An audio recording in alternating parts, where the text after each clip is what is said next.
कि हमारे प्रधानमंत्री को कॉम्प्रोमाइज कर दिया गया है। दोस्तों, पाकिस्तानी क्रिकेट टीम के प्लेयर जब भी अंतर्राष्ट्रीय मैच खेलने आते हैं तब एक बात कहते हैं कि अगर जीतेंगे नहीं तो कम से कम सीखेंगे।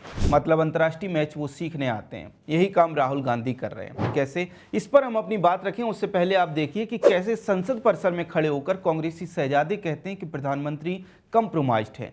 कांग्रेसी नेता संसद परिसर में ऐसे ही पोस्टर लेकर जाते हैं। सोशल मीडिया पर कांग्रेस पार्टी इसी तरह का कैंपेन चलाती है। इसी के आसपास कांग्रेसी इकोसिस्टम पूरा प्रोपेगेंडा बहुत ही आउटरेजियस तरीके से चलाता दिखाई दे रहा है। इसी के साथ पूर्व आर्मी चीफ MM नरवणे की किताब को लेकर भी हंगामा किया जाता है। जो उचित समझो वो करो।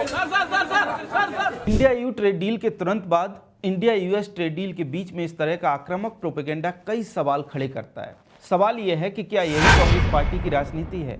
मतलब इस प्रोपेगेंडा का कोई आधार नहीं है, क्योंकि MM नरवणे ने अपनी किताब में लिखा है कि PM ने निर्देश दिए कि जो उचित समझो वो करो, जिसमें कुछ भी गलत नहीं है। आप एक परिस्थिति की कल्पना कीजिए, अगर कोई कांग्रेसी नेता राहुल गांधी को किसी राजनीतिक दल के साथ गठबंधन को लेकर संबंधित परिस्थिति पर फोन करके बताए और राहुल गांधी कहें कि आप लोग ग्राउंड पर हैं, इसलिए आप लोगों को खुली छूट है कि पार्टी के हित में जो हो वही करें, तो क्या कोई ये कहेगा कि राहुल गांधी तो सहयोगी पार्टी से कंप्रोमाइज्ड हैं? इसमें कंप्रोमाइज्ड होने का कोई आधार बनता है? या ये लोग ये कहेंगे कि राहुल गांधी ने पार्टी के हितों की रक्षा के लिए अपने नेताओं पर विश्वास दिखाया? पर PM मोदी को डिफेम करने के लिए राहुल गांधी ने मीडिया से बोल दिया कि PM मोदी भारतीय हितों की अनदेखी कर रहे हैं क्योंकि वे कंप्रोमाइज्ड हैं, और उसी शब्द को कांग्रेस ले उड़ी। कौआ कान ले गया वाली बात है। मतलब कोई तो देखे कि इसका आधार क्या है, कोई तो अपना कान देखे कि कान है या कौआ वास्तव में ले गया। लेकिन बात वही है कि प्रोपेगेंडा के आगे तर्क और तथ्य कौन सुनेगा। तो सवाल यह है कि राहुल गांधी और कांग्रेस पार्टी क्या ये प्रोपेगेंडा जानकर कर रहे हैं? क्या राहुल गांधी ऐसा कर रहे हैं क्योंकि उन्हें अपने उन दो उद्देश्यों को पूरा करना है जिसकी बात वे बार बार कर चुके हैं, जो उन्होंने पहले भी सार्वजनिक तौर पर बताए हैं? पहला यह कि उनकी लड़ाई केवल BJP और RSS से नहीं है, बल्कि उनकी लड़ाई इंडियन स्टेट से भी है। We are now fighting the BJP, the RSS and the Indian state itself.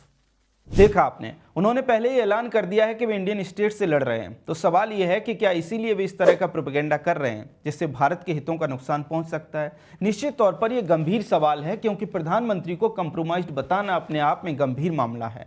अब आप इस खबर को देखिए। राहुल गांधी ने 2019 में कहा था कि PM मोदी की ताकत उनकी इमेज है और इसे मैं खराब कर दूंगा। हाल ही में संसद में भी उन्होंने कहा कि PM मोदी की इमेज का गुब्बारा फूटने वाला है। नरेंद्र मोदी जी का जो इमेज का गुब्बारा है,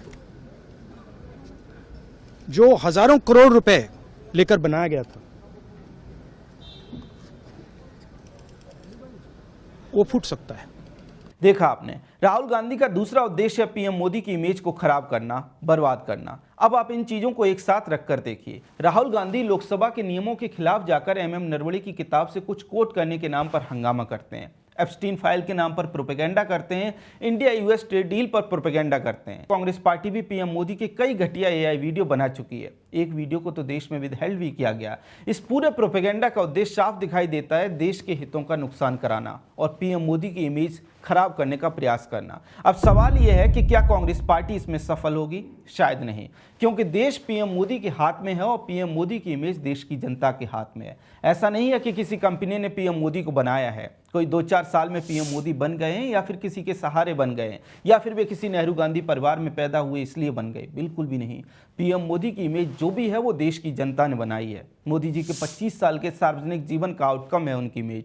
उसे ऐसे किसी आउटरेजियस इंस्टेंट से खराब नहीं किया जा सकता और ना ही देश के हितों को नुकसान पहुंचाया जा सकता है। अब दूसरा सवाल है कि इस प्रोपेगेंडा का क्या होगा? देखिए, कांग्रेस पार्टी और राहुल गांधी के दूसरे तमाम प्रोपेगेंडा की तरह यह भी अपनी मौत खुद मर जाएगा, या फिर हो सकता है कि राहुल गांधी कोर्ट में जाकर माफी मांगे या फिर कोर्ट से डांट खाएं।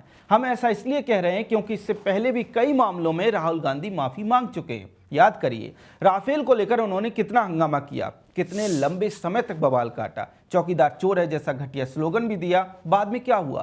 कोर्ट से राहुल गांधी को माफी मांगनी पड़ी। इसी तरह से चाहे वीर सावरकर का मामला हो, अडानी का मामला हो, ट्रंप के सीजफायर ऐलान का मामला हो या राहुल गांधी का दूसरा कोई मामला हो, वे किसी भी मुद्दे पर टिककर नहीं रह पाए।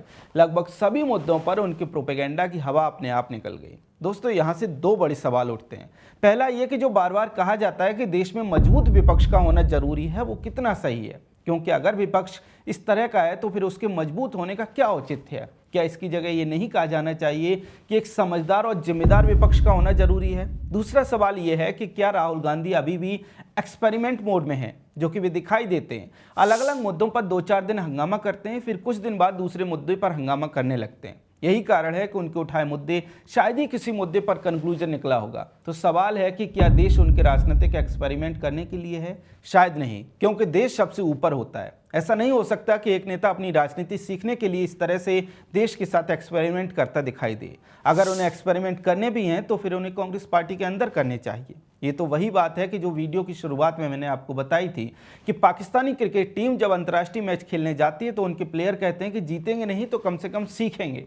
सवाल है कि इंटरनेशनल मैच में आप सीखने के लिए कैसे आ सकते हैं? सीखना ही है तो घरेलू मैचों में खेलो। वही सवाल यहाँ उठता है कि अगर राहुल गांधी को राजनीति सीखनी है, राजनीति में उन्हें एक्सपेरिमेंट करने हैं, तो उन्हें कांग्रेस पार्टी के अंदर करने चाहिए। कांग्रेस पार्टी के अंदर उन्हें राजनीति सीखनी चाहिए, देश के साथ नहीं। खैर, कांग्रेस के इस पूरे प्रोपेगेंडा पर आपका क्या कहना है? कमेंट सेक्शन में हमें जरूर बताएं। अगर आपको हमारा कंटेंट पसंद आता है तो हमारे चैनल को सब्सक्राइब करना ना भूलें। जय हिंद।